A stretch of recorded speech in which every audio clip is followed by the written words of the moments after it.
Hello again. I'm super sorry that there's like a 2 week gap in between my third and fourth part of the head tutorial. So I hope you find it helpful, and I hope you found this like whole tutorial helpful. I've been working very hard on like all these 4 parts, so I just really appreciate it if you liked it or if you actually found it helpful. So first, you need an app that lets you animate. If you don't have one, I'm using a light motion right here, so you can just use a light motion. I do 16 at 9 in the size, and you can just make the background to whatever you want. I'm making mine green because my character does not have any like green markings. If there's like any green markings, you do a different color because you can do like blue, but if you have green and blue, I'll show you how to do that later in the video. So just don't choose transparent. I tried transparent once and it wasn't that good. It's really glitchy and it doesn't work. So don't use transparent, please, to avoid any, because even if you use the green screen, you can still use like chroma key and do all that stuff. So if you have green and blue markings, you can just get a shape and make it bigger and go to the color and fill on the right and choose like a color that isn't like, if you like, you can just like change the color to like a color that you don't have in your character to make it actually not buggy chroma key and to make it good. So yeah, so that's what you do with if you have green and blue. So now you need to let a light motion access your photos or else you won't be able to do it.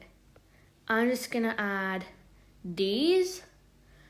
So you technically just have to add the front facing and the front hair. So you have to choose your front facing character that you made in the past tutorial, like part 2 and part 1 and part 3. You technically have to get the hair. You have to save the front hair and the character in separate photos for the tweening and animating to work. So you can make it as long as you want to, you can just put the music in and make it like tune, or you can just make it long and crop it down when you put it in the video.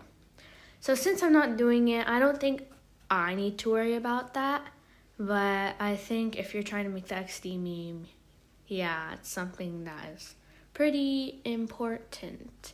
And you need to make the clip long enough to fit the whole music that is in the thing. Make sure that the front hair is in the layer in front of the thing and not behind. And also there's a watermark, and if you still have the watermark, put on the top and crop it when you exported it so you won't have to deal with watermark issues. That's what I did with my XD meme. I think it just makes it look better without a light motion watermark. So I also put in my eyebrows. Eyebrows are optional. I just did the eyebrows because they didn't appear through the hair, and I wanted them to appear. But if you don't want them to appear, it's your choice. I'm just doing this because I wanted to. So now you go on to the front hair, and then you have to go to the pivot point. You have to press the transform thing twice to get the pivot point, and you have to put at the top of the hair.